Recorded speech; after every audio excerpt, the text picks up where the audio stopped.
యెహోవాను గూర్చిన స్తుతి పాటలు పాడుటకును విశ్రాంతి దినములలోను అమావాస్యలలోను పండుగలలోను యెహోవాకు దహన బలులను అర్పింపవలసిన సమయములన్నిటిలో లెక్కకు సరి అయిన వారు వంతు ప్రకారము నిత్యము యెహోవా సన్నిధిని సేవ జరిగించుటకును నియమింపబడేది.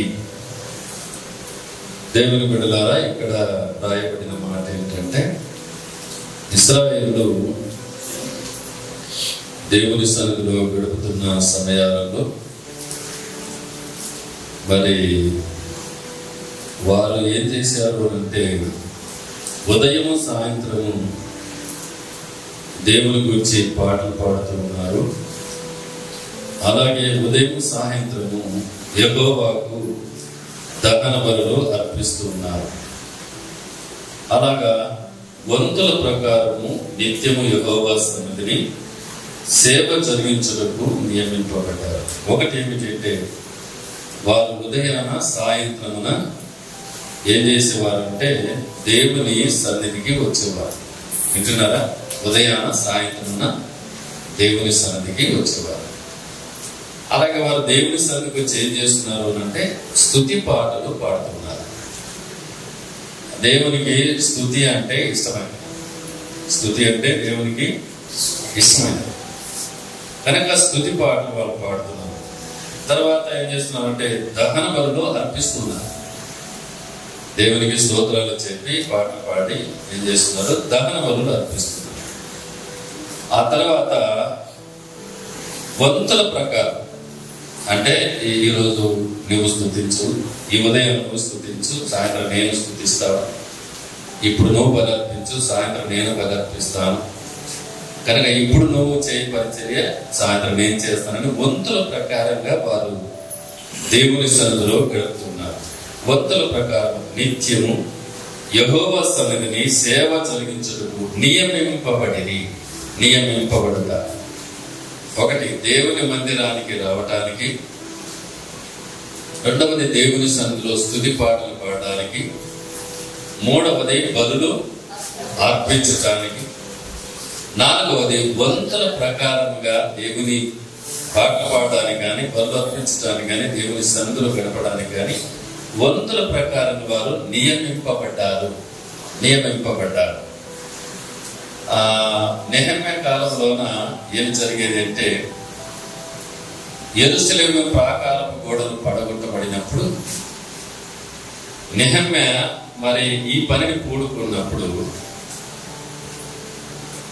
ఒక గోడ చంద్రగట్టాడు అనుకునండి, ఆ గోడను అనుకొని ఇంకా గోడ అట్లా ఒక వెంకటాలు కట్టినాడు, ఆ గోడను అనుకుని అట్లా ప్రాకారం గోడ వంతుల ప్రకారం చేసుకుని ఇటు నుంచి ఇటు వరకు నేను కడతా, ఈ ఖర్చు అంతా నాది, ఇటు నుంచి ఇటు కడతా, ఈ ఖర్చు అంతా నాది, అట్లా వంతుల ప్రకారంగా వాళ్ళు ఆనుకొని ఇన్ని మూరలు నేను కడతాను, ఇన్ని అడుగులు నేను కడతాను అని వంతుల ప్రకారం వేసుకొని ఆ యెరూషలేము యొక్క ప్రాకారం గోడలు వారు కట్టారు.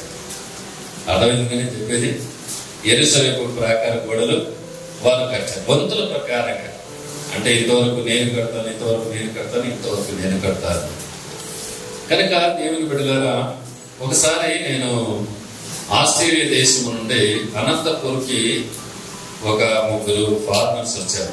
ఆస్ట్రేలియా దేశం నుండి ఇంగ్లీష్ వాళ్ళు వచ్చినారు. ఇంగ్లీష్ వాళ్ళు వచ్చినప్పుడు మేము కూడా ఆ మీటింగ్కి సంఘ కాపరులుగా కూడా సేవకులము, అక్కడ దాదాపు ఒక 500 మంది సేవకులము అక్కడ మేము అటెండ్ అయ్యాము. ఆ సమయంలో ఆస్ట్రేలియా దేశం నుండి వచ్చినటువంటి ఆ దొరగారు చెప్తున్న ఒక మంచి మాట ఏంటంటే, ఆస్ట్రేలియా దేశంలోన పాస్టర్స్ మీటింగ్ ఒకటి పెట్టి ఇండియా దేశానికి పరిచర్య చేయడానికి ఎవరు పోతారు అని ప్రశ్నించినారు. ఇండియా దేశానికి పరిచర్య ఎవరు పోతారు? ఇది ఒక 5 సంవత్సరాల క్రితం జరిగిన విషయం. ఇండియా దేశానికి పరిచర్య దాదాపుగా ఒక 2000 మంది పాస్టర్స్, అన్ని డినామినేషన్స్ కలిగినటువంటి పాస్టర్స్ మీటింగ్ ఏర్పాటు చేసి, పలానా దేశానికి ఎవరు పోతారు, పలానా దేశానికి ఎవరు పోతారు, పలానా దేశానికి ఎవరు పోతారు అని వాళ్ళు ప్రశ్నించినప్పుడు, మన ఇండియా దేశానికి వచ్చినటువంటి ద్వారా ఇండియా దేశానికి నేను వెళ్తాను అని ఆ మధ్యలోనే చెయ్యెత్తాడు. నేను వెళ్తాను ఇండియా దేశానికి, నేను సేవకుల మధ్య వాక్యం చెప్పి వస్తామని చెప్పి ఆయన ఒక తీర్మానం చేసుకొని ఆయన ఖర్చంతా తనతో పాటు ఒక టీమును ఏర్పాటు చేసుకొని తాను తన టీంకి వచ్చినటువంటి ఖర్చంతా తనే భరించి మరలా ఇక్కడ ఇండియా దేశంలో అక్కడక్కడ మీటింగ్స్ పెడుతూ ఆ సేవకులకి భోజనాలు పెడుతూ ఆ సేవకులకు రాకుండా ఛార్జీలు ఇస్తూ వారు ఉన్న స్థలంలో ఆ లాడ్జింగ్ అంతా కూడా అకామిడేషన్ అంతా ఖర్చు కూడా అంతా వారే భరించి సేవకులను పురికొల్పడానికి ఆయన తీర్మానం చేసుకొని ఇండియా దేశానికి వచ్చాడు. నేను ఆ సమయంలో అక్కడ ఉన్నాను. ఆయన ఆ సాక్ష్యం చెబుతుంటే ప్రియులారా నా మనసు చలించిపోయింది. ఒక ఆస్ట్రేలియా దేశంలో ఉన్నటువంటి వ్యక్తి ఒక దేవుని కొరకు తాను ఒక తీర్మానం చేసుకొని నేను ఇండియా దేశానికి వెళ్ళి సేవకులు నేను పురుకుతాను, సేవకులు నేను ఉజ్జీవింపచేస్తానని ఒక తీర్మానం కలిగి ఒక టీం తీసుకొని ఖర్చు పెట్టుకొని ఇండియా దేశానికి రావడం ఎంత ఆశ్చర్యం. అలాంటప్పుడు మన ఇండియా దేశంలో ఉన్నటువంటి వారు ఏం చేస్తున్నాము? ఆ మాత్రము దేవుని సన్నిధిలో గడపడానికి, దేవుని పని చేయడానికి, దేవుని సన్నిధిలో ప్రార్థించడానికి ఈ మాత్రం మనం తీర్మానం చేసుకోలేమా? ఈ మాత్రం దేవుని సన్నిధిలో మనం గడపలేమా?